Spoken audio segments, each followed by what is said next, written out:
ಶ್ರೀ ಪರಮಾತ್ಮನೇ ನಮಃ.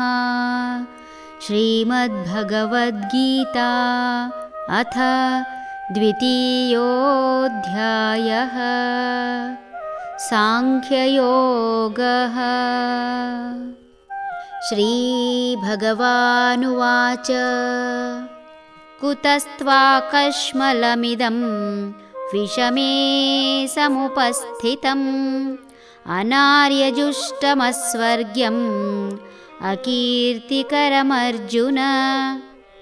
ಶ್ರೀ ಭಗವಂತನು ಹೇಳಿದನು, ಅರ್ಜುನನೇ, ಆರ್ಯನಿಗೆ ತಕ್ಕುದಲ್ಲದ ಸ್ವರ್ಗದ ಹಾದಿಯನ್ನು ತಪ್ಪಿಸುವ, ಕೆಟ್ಟ ಹೆಸರನ್ನೂ ತರುವ ಅಪಾಯಕರ ಖಿನ್ನತೆಯು ನಿನಗೆ ಎಲ್ಲಿಂದ ಬಂದಿತು?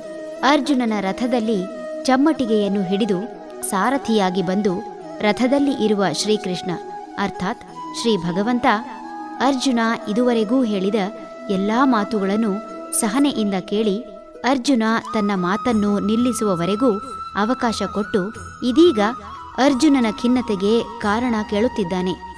ಒಬ್ಬ ಗೌರವಾನ್ವಿತ ವ್ಯಕ್ತಿಗೆ ತಕ್ಕುದಲ್ಲದ ಯುದ್ಧದಲ್ಲಿ ಸತ್ತು ವೀರ ಸ್ವರ್ಗವನ್ನು ಸೇರುವ ಮಾರ್ಗವನ್ನು ತಪ್ಪಿಸುತ್ತಿರುವ, ಯುದ್ಧಕ್ಕೆ ಬೆನ್ನು ತೋರುವುದರ ಮೂಲಕ ಅಥವಾ ಯುದ್ಧದಿಂದ ಹಿಂದೆ ಸರಿಯುವುದರ ಮೂಲಕ ಇದುವರೆಗೂ ಗಳಿಸಿದ ಹೆಸರಿಗೆ ಕಳಂಕ ಬರುವುದಲ್ಲದೆ ಶಾಶ್ವತವಾಗಿ ಕೆಟ್ಟ ಹೆಸರನ್ನು ತರುವ ಈ ಖಿನ್ನತೆ ಯಾಕಾಗಿ ಬಂತು?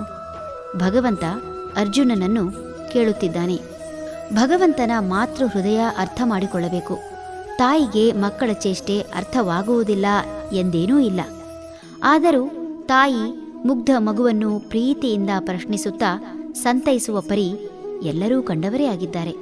ಇಲ್ಲಿ ಭಗವಂತನಿಗೆ ಅರ್ಜುನ ಇಷ್ಟೆಲ್ಲಾ ಪ್ರಶ್ನೆ ಹಾಕಿದ ಮೇಲೆ ಕೂಡ ಅವನ ಖಿನ್ನತೆಗೆ ಕಾರಣ ತಿಳಿಯಲಿಲ್ಲವೇ ಎಂಬ ಸಂದೇಹ ಮೂಡುವುದು ಸಹಜವಾದರೂ ಯಾವುದೇ ವ್ಯಕ್ತಿ ತನ್ನ ಸ್ಥಿತಿಗೆ ಕಾರಣ ತಿಳಿದುಕೊಂಡು ಅದನ್ನು ಆಪ್ತರಲ್ಲಿ ಹೇಳಿದಾಗ ಮಾತ್ರ ಸಲಹೆ ಕೊಡಬೇಕೇ ವಿನಃ ಅವರ ಅಳಲು ಅರ್ಥವಾಗಿದೆ ಎಂಬ ದೃಷ್ಟಿಯಿಂದ ಒಬ್ಬ ವ್ಯಕ್ತಿಗೆ ಇತರರು ಕೊಡುವ ಸಲಹೆಗಳು ಇಷ್ಟವಾಗದೇ ಇರಬಹುದು. ಕೆಲವರಿಗೆ ಕಿರಿಕಿರಿ ಎನ್ನಿಸಬಹುದು. ಎಷ್ಟೋ ಮನೆಗಳಲ್ಲಿ ಆಗಾಗ ಅಗತ್ಯವಿಲ್ಲದ ಸಲಹೆ ಹೇಳಲು ಹೋಗಿ ಅವಮಾನ ಎದುರಿಸಬೇಕಾಗುತ್ತದೆ. ಎಷ್ಟೋ ಕುಟುಂಬಗಳು ಸದಾ ಏನಾದರೊಂದು ಹೇಳುತ್ತಿರುತ್ತಾರೆ ಎನ್ನುವ ಕಾರಣಕ್ಕೆ ಒಡೆಯುತ್ತದೆ. ನಿರ್ದಿಷ್ಟ ಪ್ರಶ್ನೆ ಇಲ್ಲದೆ ಉತ್ತರ ಹೇಳಲು ಅಸಾಧ್ಯ ಹಾಗೂ ಹೇಳಬಾರದೂ ಕೂಡ. ಹರಿ ಓಂ.